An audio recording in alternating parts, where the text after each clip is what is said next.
Season number 2 is adjourned here in the Golden State Warriors franchise here on NBA 2K25. And today we've got a pretty big episode as we go through our draft preview. We look at the draft lottery and we talk about some of the prospects in this year's draft and what the top of the draft might look like, along with some players who we might be looking to target with picks 26 and 31, along with the possibility of maybe making a big move and trying to go up and get a prospect projected way higher than our selections in the first round. So, of course, in the last episode, we had Game 5 of the first round against Minnesota, where our season came to an end despite 38 points from Steph Curry. And the thing about this game is that, yeah, we lost by 19 points, but I feel like we were pretty even with Minnesota for most of this matchup. They were clearly better in the first 5 minutes of the game, and they were clearly better in the last 5 minutes of the game. But the 30 minutes in the middle, we outscored them. Now, the problem is you need to play a full, complete 40 minutes of basketball to win. And, well, obviously we did not do that. And we've got a lot of questions to answer going into the offseason and thus season number 3, because we've been really successful in the regular season in this series. We won 47 games last year. We won 51 this year, but only have one playoff win to show for it. And yes, we've been given bad matchups. The Thunder last year were a championship caliber team. Minnesota this year is a championship caliber team, and plus they had a chip on their shoulder, being that they were a number 1 seed last year and lost in the first round. But for a team like us, with all the age we have, and with LeBron James retiring, Steph Curry is going to be the oldest player in the NBA, assuming he doesn't retire, which feels unlikely, given that we just gave him a contract extension through 2028.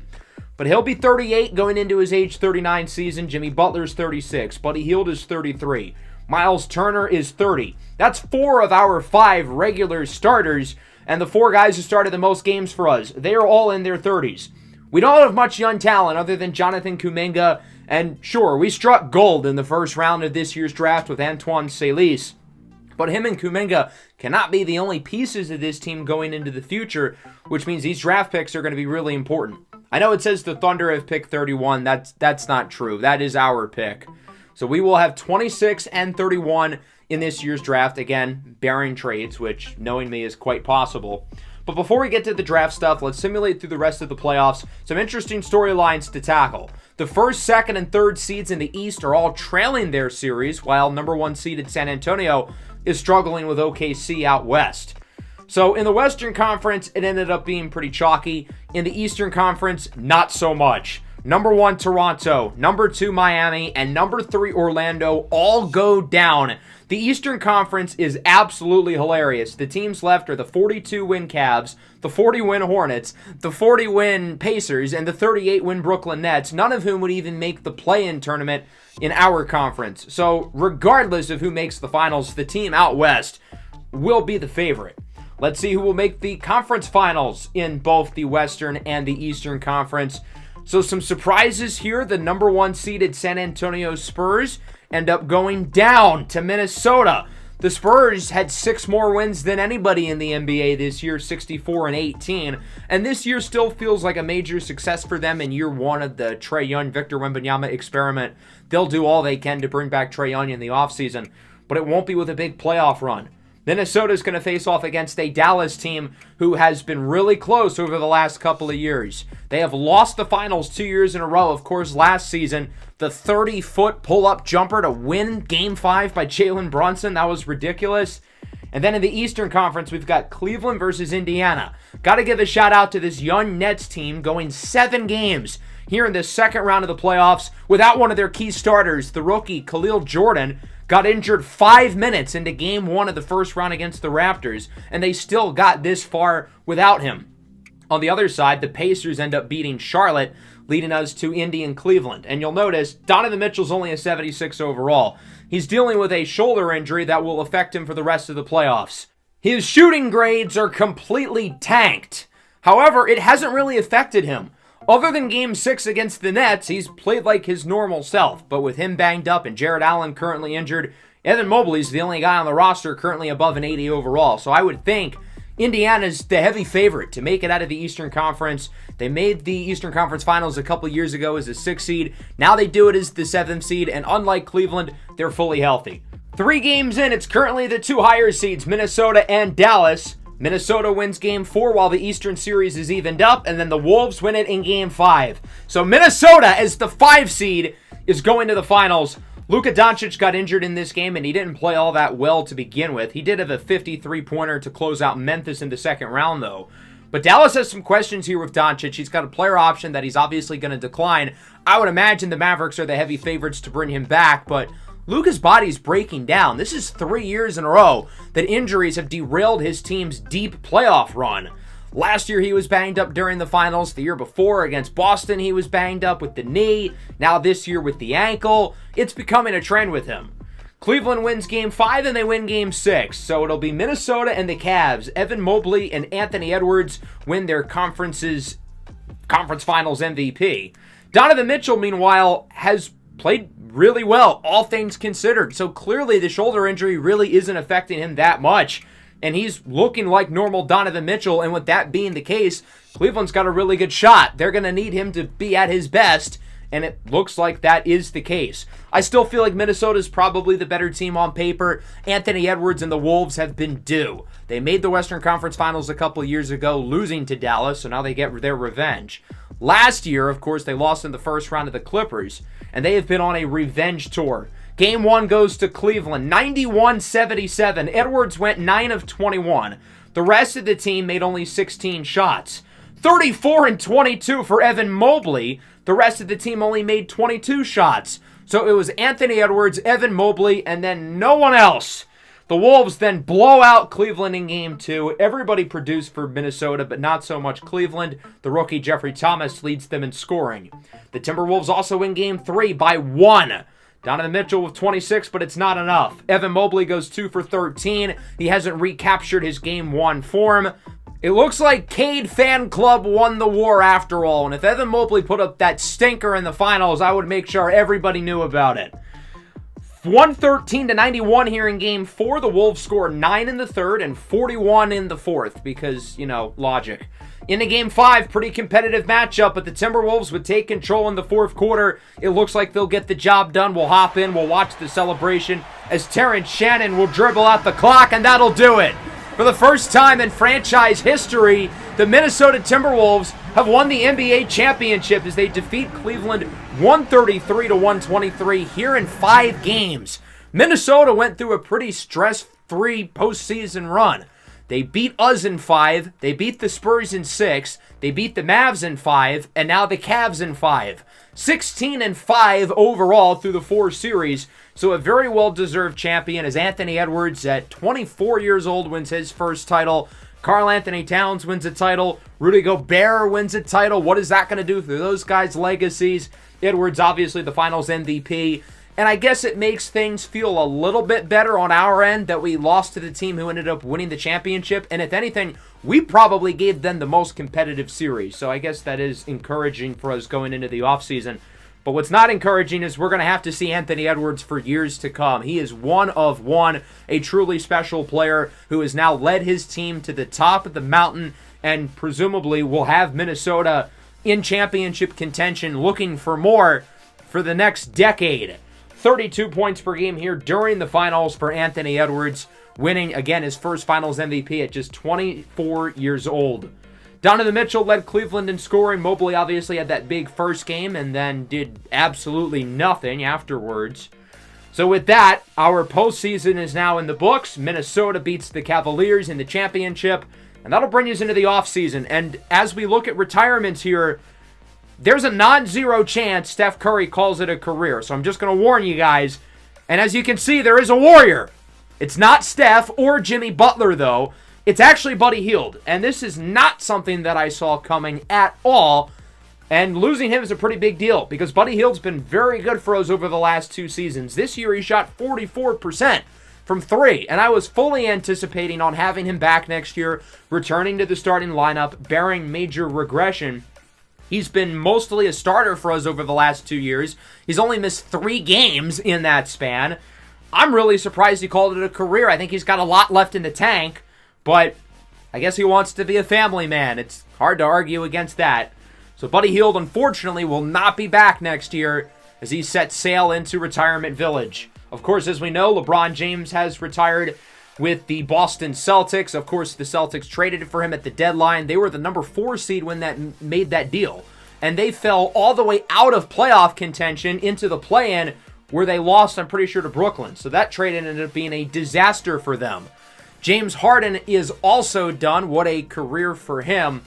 We got to talk about 2019 James Harden real quick. Nobody had motion like he did. Over under 40 points per game during that top stretch.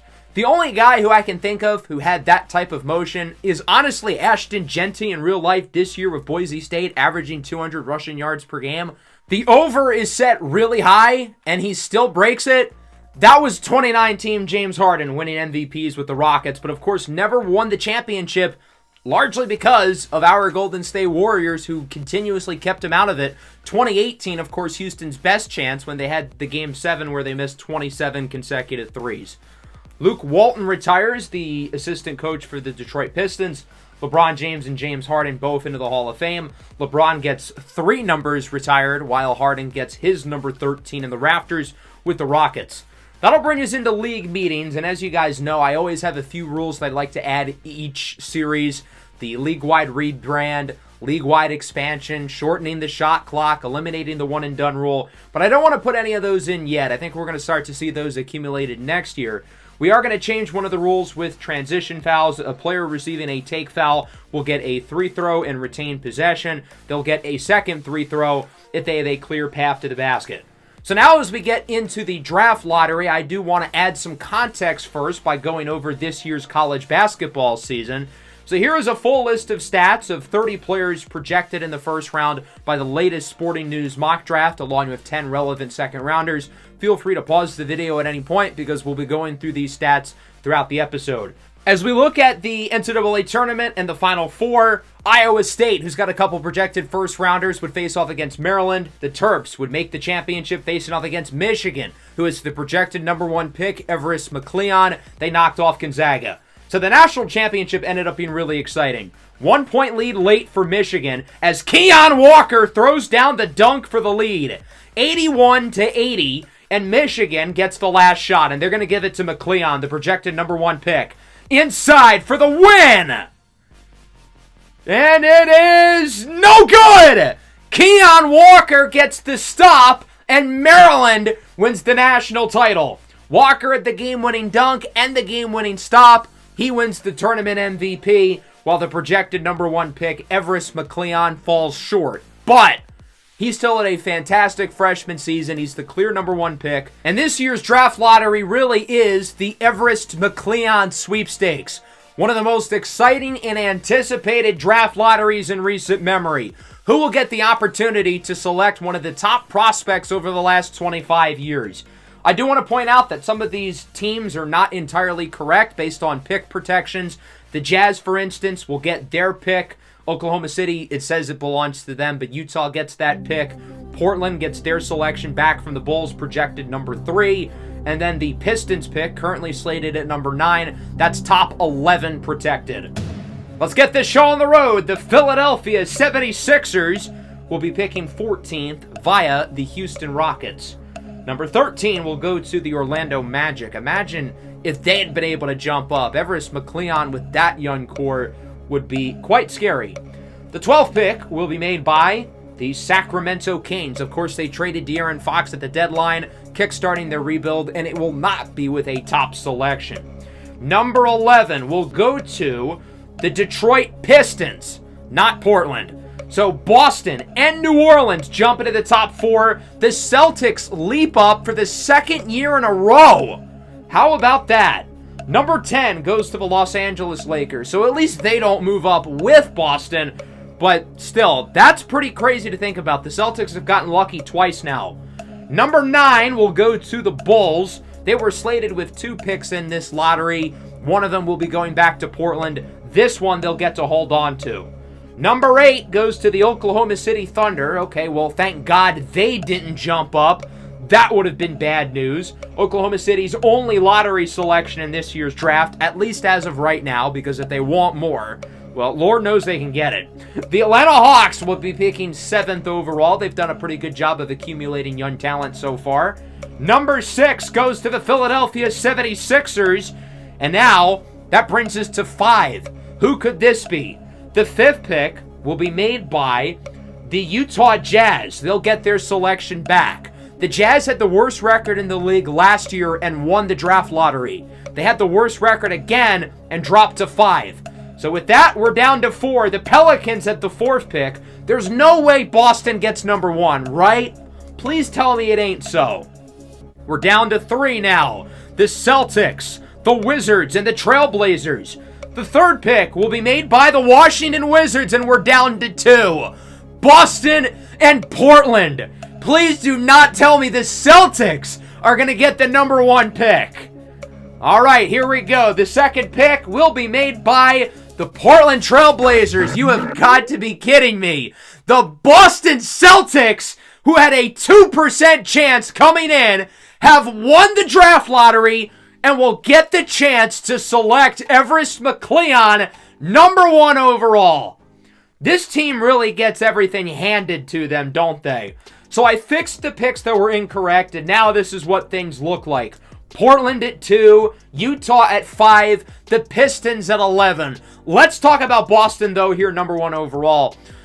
How does this franchise get this type of luck? They win the title in 2024. The following season, they're pretty disappointing. They lose barely in the play-in. They jump all the way up to number 2 and use that pick in a trade to fix their entire team. However, this year at the deadline, they acquire LeBron James. That trade clearly hurts them because they plummet in the standings, they miss the playoffs, and they jump all the way to number 1 here in the lottery. So the LeBron James trade actually saved the Celtics because now they're going to get to pick Everest McCleon, who's going to join forces with Jason Tatum. And don't get me started with Jaylen Brown. Oh, my name is Jaylen Brown. I'm Mr. Perfect. I got accepted into Cal Berkeley. I get all the baddies. I won the finals MVP. And now I get to be teammates, most likely, with Everest McCleon. But in all seriousness, there's no way it's not a little bit rigged. Come on, they got number 2 last year. They get number 1 this year. The mock drafts are already in, and one of them has the Celtics selecting Keon Walker. This would be the hilarious timeline. I guess that one defensive stop in the national championship would be enough to change their minds. No way that happens, but that would objectively be hilarious. Because they probably would be able to get him at where they were originally supposed to pick coming into the day, which was like 11 or 12, I think. So we're going to keep the staff as is, and that brings us now into the pre-draft process, the NBA Draft Combine, pre-draft workouts. And this is where we're going to really dive deep into these prospects here, going through many of the top projected players, along with some guys who I think could end up being in consideration for our 2 selections. So we'll get things started with Everest McCleon, the projected number 1 pick, who is number 1 here in pretty much everything, except for the Sporting News' stupid mock draft. But let's talk about why McCleon's going to be the number 1 pick, and maybe the best prospect we see in this entire series. He's a 6'10" combo wing out of the University of Michigan, who went into the season as the number 1 high school recruit and has more than lived up to the billing. 21 points per game, around 8 rebounds, 5 assists on 50% from the field and 38% from deep. He truly checks off all the boxes. He can finish around the basket. He can shoot the 3-ball. He's got a really good eye as a playmaker, knows how to get his teammates involved, knows how to set them up. Really good defensive player. He will be able to guard the opposing team's best player right away. Exceptional athlete, exceptional size and length, exceptional character off the floor as a leader as well. As a true freshman, he led his team to a number 1 seed in a national championship appearance, for Christ's sakes. This kid is a legitimate generational NBA prospect and is right up there with guys like LeBron James and Victor Wembanyama as the best prospects we have seen in the millennium. Outside of McCleon, though, this is still a really, really good group. I would argue the top is a little bit better than last year. And we'll start with Vasilij Novikov, the Russian forward, projected as the 2nd pick in this year's draft. And I feel like he is a perfect fit with the Portland Trailblazers, who ended up getting pick 2 in the lottery. And the Blazers got themselves a squad. A future starting lineup of Scoot Henderson, Shaedon Sharpe, Bardo Campolo, Vasilij Novikov, and Donovan Clingan. I like how he's going to be able to pair with Clingan inside, given his ability to protect the rim, but he also runs like a guard. He sees the floor like a guard. He can shoot the ball like a guard, but he's a 7-footer.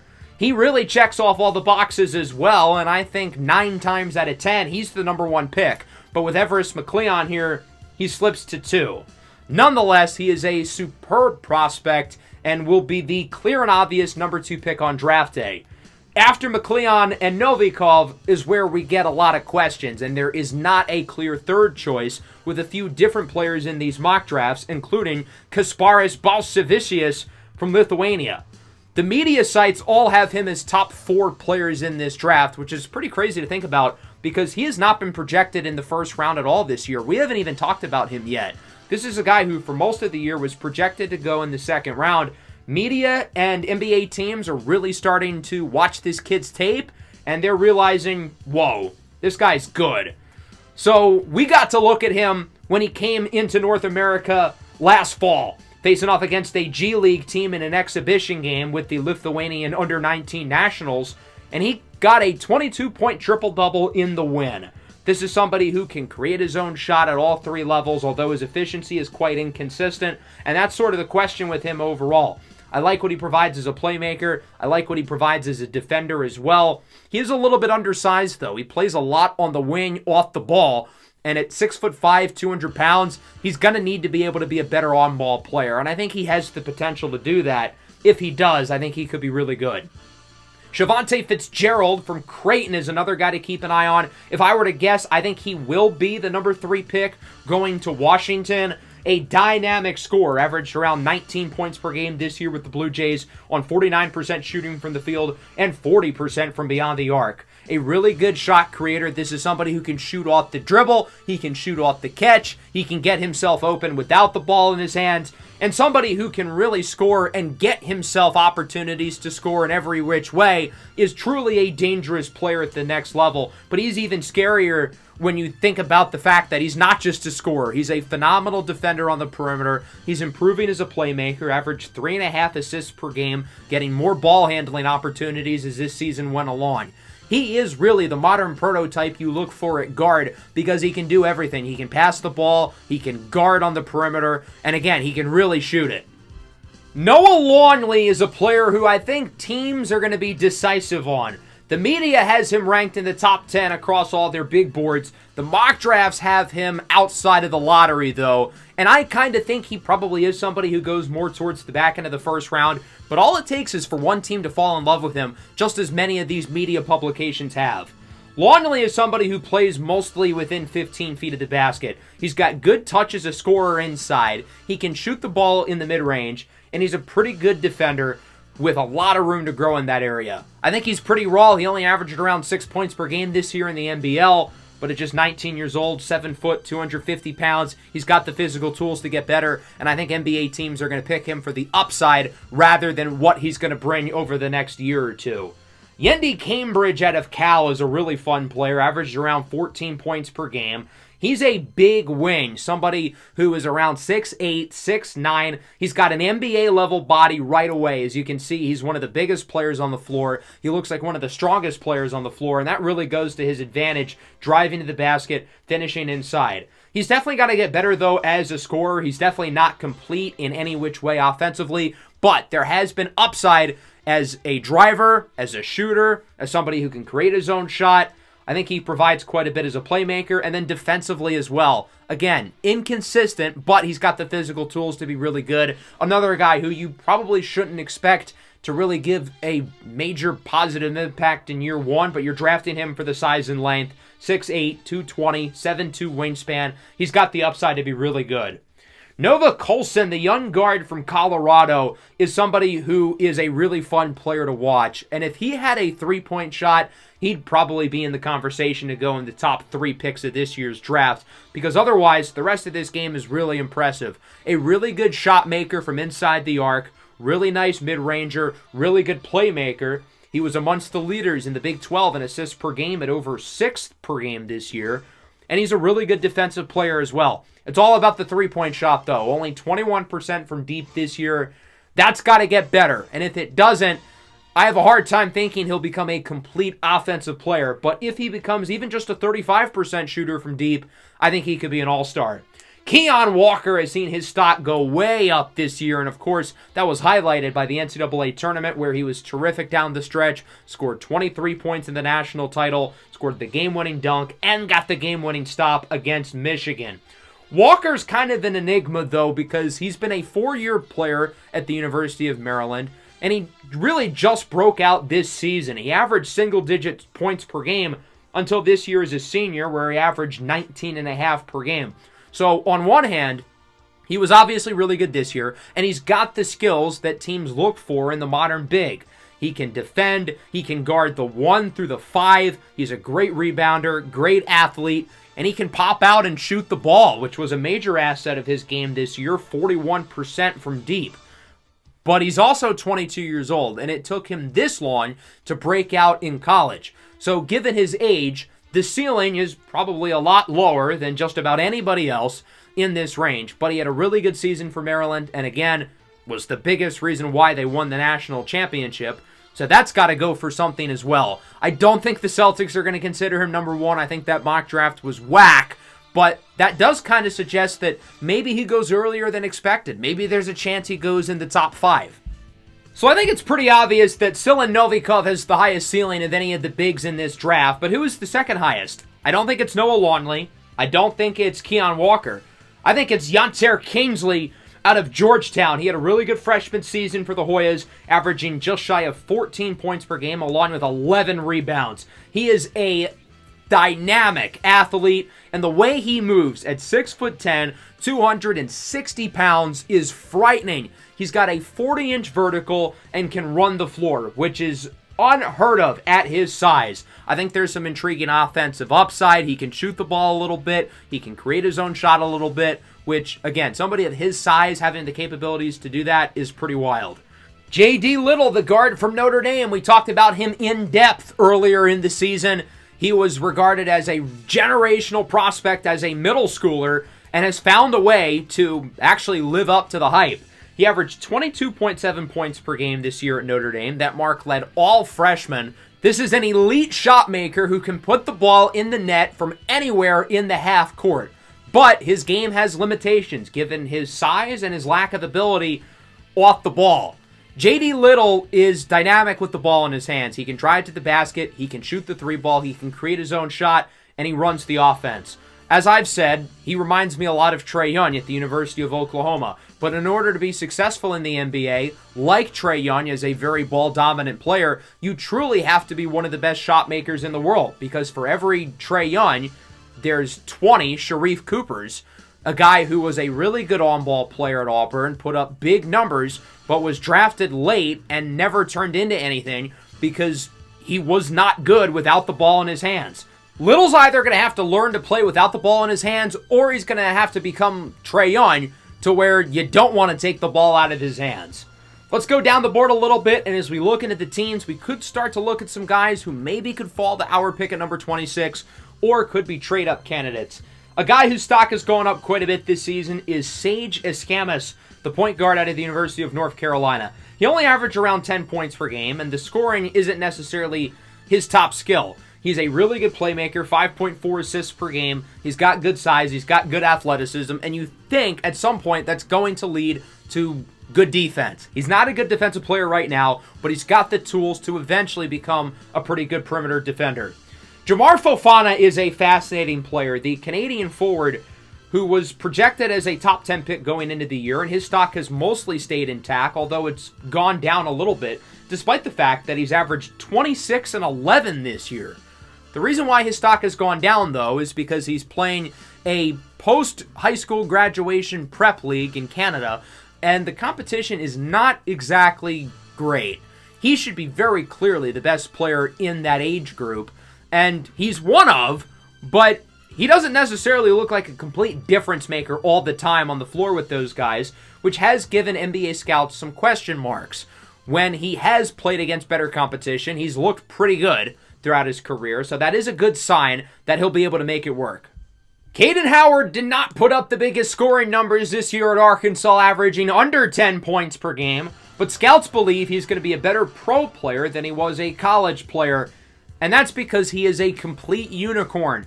7'3", can handle the ball, can shoot the ball, and of course, he's a really good defensive player. He's a great rim protector who I think has enough versatility to be able to hang on the perimeter and keep up with smaller players.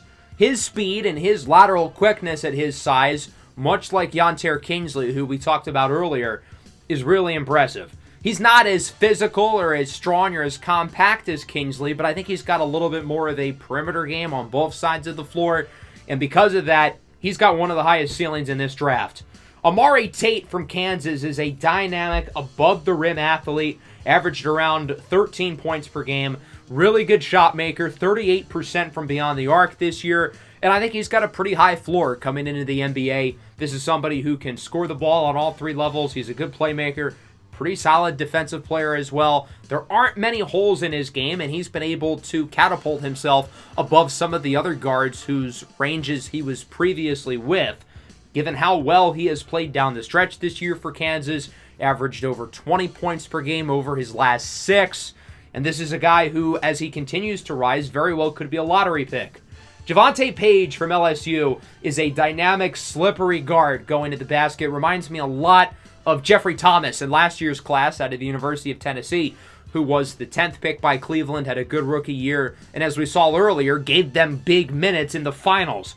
I don't think Page is quite the shot maker or quite as athletic as Thomas is, but I think he's got a similar skill set in the sense that he's going to be best used off the bench as a microwave, high-energy scorer.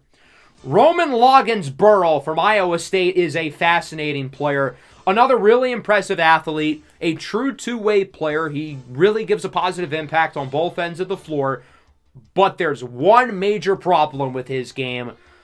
He has a very broken jump shot. As you can see, the shooting form is pretty awkward, and that has some teams worried. He had a pretty good freshman season with the Cyclones, 14.5 points per game, the leading scorer on a team who made the Final Four, but I would argue his stock went down a little bit because of his inconsistencies. Only 30% from 3 this year. He had some really good games where he lit it up as a scorer, and he had other games where his shot motion clearly hindered him. Some scouts seem really scared of this. All it takes is for one team to still fall in love with his two-way skill set and his court vision at 6'7" to still pick him in the lottery. But the broken shot is a major weakness of his that is going to have to be addressed once he gets picked into the NBA.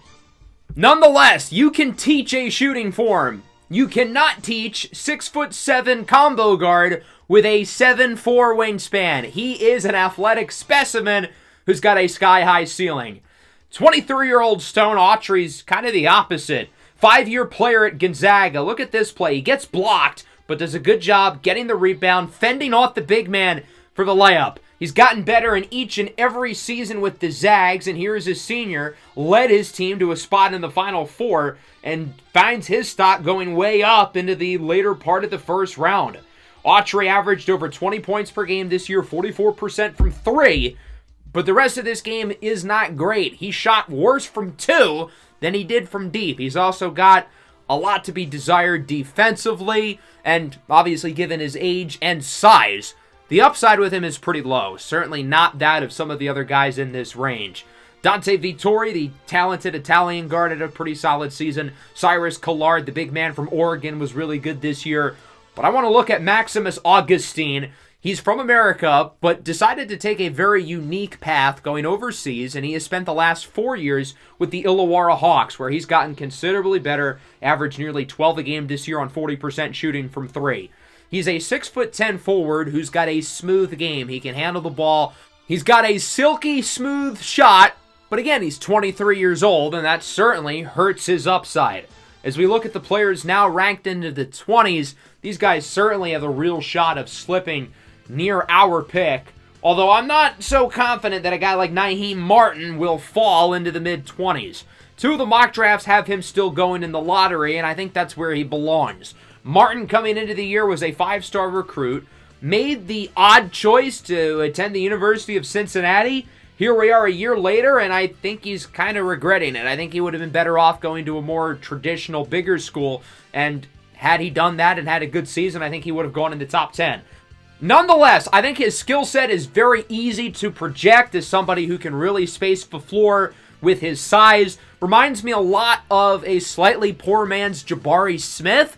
In hindsight, Smith probably wasn't worth the 3rd overall pick in this draft, but I think Martin's going to be a similar player just without the expectations of being a top 3 pick.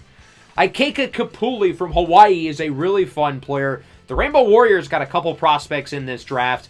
Kapule averaged around 14 a game this year, although his efficiency really died off in the second half of the season.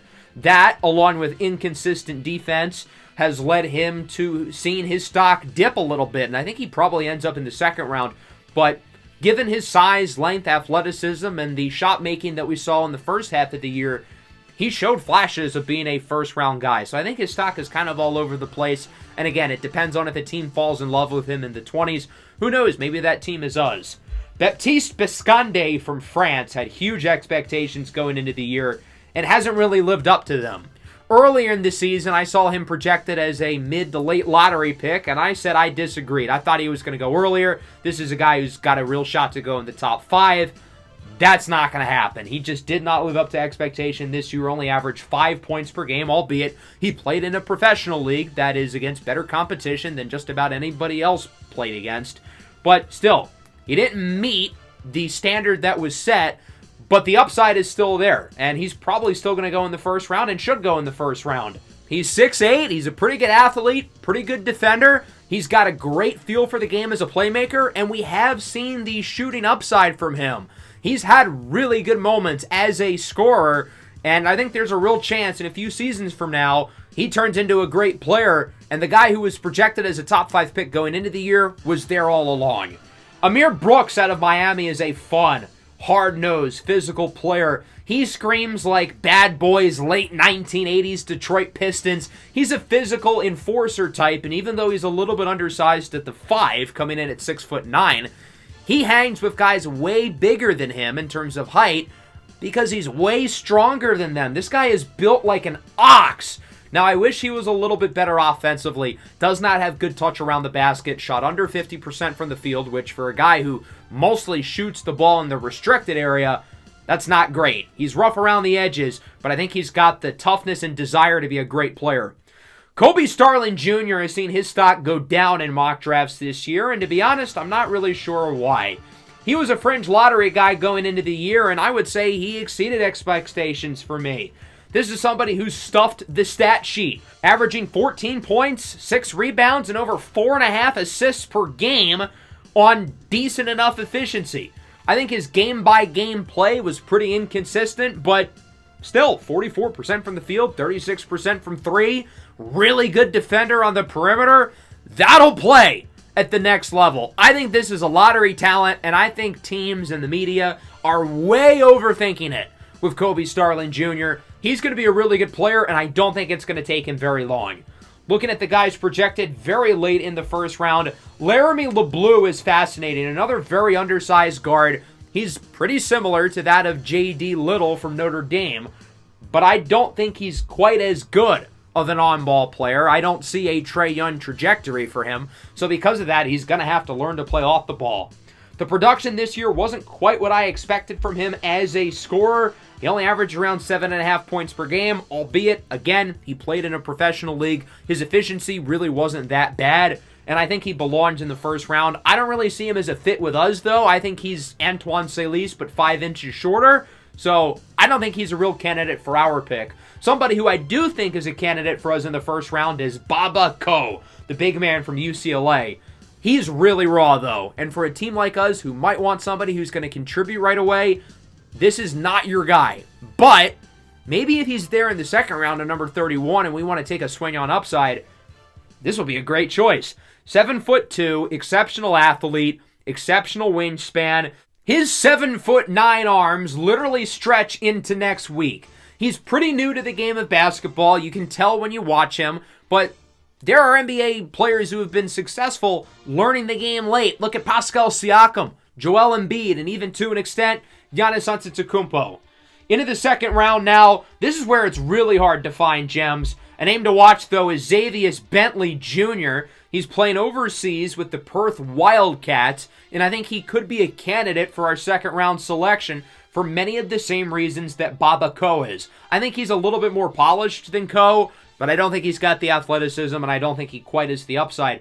But I think he'll provide more as a scorer. He's a good finisher around the basket. I don't think efficiency is going to be a major issue with him. He can shoot from the mid-range as well, and that gives me hope that a three-point shot will eventually be in his game. He's a good rim protector right away as well. He's not a great rebounder, though. He needs to get stronger, and until he's stronger, that will limit him a little bit as a rim protector, but he is a great shot blocker, and he feels natural down low. So if he does gain strength, I think he will become one of the better rim protectors in our league. Kajai Stokes, the 18-year-old guard from Marquette, similar to Kobe Starling Jr. from USC, is a guy who I thought had a really good freshman season, and I think teams are just completely overthinking it. He's an oversized point guard at 6'5". He can play the wing. He can play without the ball in his hands, but he also led the Marquette offense as their main ball handler and playmaker throughout the year. He's a pretty good shot maker, 12.5 points per game, 37% from three, really good defensive player as well. I don't think he's ever going to be an all-star in the NBA, but I think he's going to be a good glue guy. The comparison I made when we talked about him earlier in the season is Drew Holiday. Yes, that would be a very, very high-end comparison. That's probably his ceiling, but I think there's some Drew Holiday in his game. Dylan Koskowski from Gonzaga, I think, is the name to watch at this group in the lower 30s. A high-energy player who he himself is a little bit rough around the edges, but I like his athleticism. I like his demeanor. I think he's gotten considerably better over the last few years, dating back to his junior season in high school. The jump shot used to be a big weakness for him, and it's still not great, but it's getting there. Defensively as well. Not great, but it's getting there. Playmaking, too. He's a jack of all trades, but he doesn't really have any one skill that he's, good at. So, he's a work in progress, but I like the ceiling. Into the 40s now, we'll take a look at Taurus October, who was a projected high pick coming into the season with UCLA. Opened up the year as a guy who was a 5-star recruit, slated to go as a top 5 to 10 pick, and just has not lived up to the hype at all. Under 9 points per game on sub 40% shooting from the field. He is a pretty good three-point shooter, and he's a really good defensive player. That's his calling card, the defensive side of the floor, where he did not struggle this year, but the offense is a lot farther away than many evaluators thought coming into the year, and that's what slips him into the second round. But I think he's a guy who's going to be a better pro than he was college player. It'll take him a little bit to develop, but I do like the skill set. Let's look at his teammate at UCLA. Evangelista Izquierdo. Averaged 9.5 points per game, 37% from three, and he does it as a 6'9", 230-pound forward who can really guard on the perimeter. This is somebody who can match up with wings. He's got the quickness to stick with guards, and given his size, given his strength, I think he can provide a lot of value switching on to bigs as well. With his ability defensively and his shooting stroke, I think he could be a steal here in the 40s. Khalil Griffin II out of the University of Tennessee. We obviously know his father quite well. We talked about some of the comparisons in their games earlier in the season. Although Khalil Griffin II had a pretty disappointing freshman season, only 25% from three. He's definitely not the shooter that his dad was. He's also not the playmaker that Pops was. But I think there are some similarities in terms of their athleticism, their ability to drive into the basket, and their ability to defend. I think Junior here is also going to be a little bit bigger. I don't think Khalil Griffin I was ever 225 pounds, and he certainly never was as strong as his son was. Into the 50s, this is where it's really hard to find good players. I think the name to watch from this group is Tariq Starks. He has spent this year in the G League playing with the Mexico City Capitanes, where he's had a pretty strong season. And for a guy who's slated to go at the end of the second round, I like the ceiling with him. He's a traditional wing who can drive to the basket. He's athletic. He can shoot the ball. And he's a really good defensive player. I think there's a clear role for him in this league as a 3-and-D guy. And I think given his athleticism and shot creating, he could be a little bit more than that down the line, given some development. As we look at some of the other projected undrafted guys, I think a potential gem is 7'3" Prospero Carrizo from Argentina.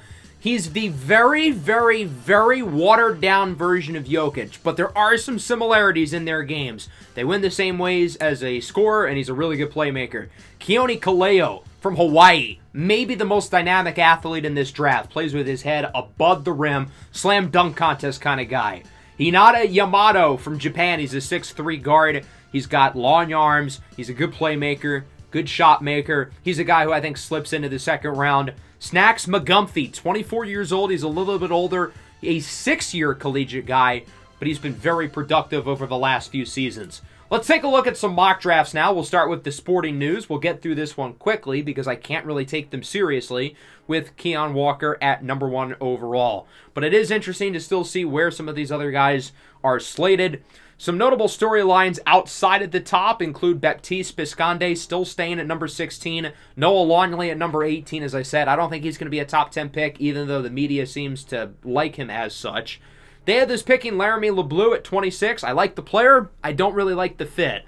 They haven't updated the order for the second round. Again, we do have pick 1 in round 2. I think the second round order is just whatever the first round order is in this mock draft, which is obviously wrong. But those guys early in the second round would be the players we would get to choose from. 2K has it right at the top. I don't think Balsavicius goes number 3, though. I do think that'll be Shavonte Fitzgerald. But at least they get 1 and 2 correct. At least they're not completely stupid. J.D. Little on the Spurs is Trae Young's backup. I really like that fit. Kobe Starling Jr. at number 26. I think that would be really good value. As I said, I don't really get the reason why he has slipped. And then NBA.com, I think this is where they completely nailed the top 3. McCleon, Novikov, Fitzgerald. That's the group, I think. Keon Walker at 4 would be a little bit surprising. I think the Pelicans would look to take a big swing because I think that's what their team needs, a major shakeup. But you never know. Kaimani Moon out of Duke is our pick here as a 6'9" young wing. And then these would be our choices in the second round. Let's look at the combine and try to figure out who we're going to invite to pre-draft workouts. Some notable performers include, no surprise, J.D. Little. He's one of the fastest, shiftiest players in this draft.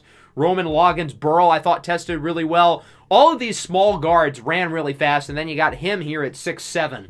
Zaire Whitlock tested phenomenally, 44-inch vertical, not too far below him. Yontaire Kingsley, 43-inch vertical, led in bench press. He is not human. That guy is a physical freight train.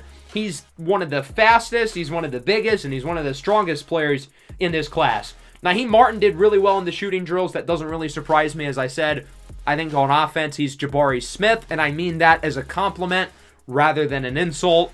Jabari Smith can be used as a derogatory term for some forwards. We have 11 pre-draft invites, and I want to be smart. I want to look at some trade-up candidates, but specifically guys who have major holes in their game and try to get answers here at the workout. Kasparas Balsavicius. The hole with him is, why did he slip up the board so fast? Keon Walker, he's old and there are some character and maturity questions. J.D. Little, size and on-ball ability. Jamar Fofana, competition level. Roman Loggins-Burrell, his shooting form. All of those guys are really good prospects, and I would love to consider moving up for them, but I want to get those questions answered. And then we also offered a handful of guys who are projected to go in our range who could be in play in the first round. The most notable performer was J.D. Little. He put on a show. Sub 3-second sprint time. He is not of this planet. Another guy who I was really impressed by was Jamar Fofana. I think he came in and crushed the workout. Tested really well athletically. Not known for his shooting ability, but I consistently find him at the top of the shooting drills. Baptiste Bisconde shot the 3-ball well. That was really encouraging to see. I thought Roman Loggins-Burrell did really well overall. I liked what I saw from Kajai Stokes, the guard out of Marquette. Baba Ko, the raw big man from UCLA. I thought he showed some good things as well. And none of these guys, I would say, were really disappointing. There are obviously some players who could have performed better in certain events. But overall, I think the workouts are going to make our decisions harder because there's a lot of players in this class who I'm quite fond of. And we've got some decisions to make in the next episode, which should be fun. I'm planning for the draft to premiere sometime this Wednesday. I'll give a time on the YouTube community tab as we get closer to it. Should be a lot of fun. I hope to see you guys there in the premiere chat. Make sure to leave a like and subscribe to the channel if you enjoyed this episode. Peace out.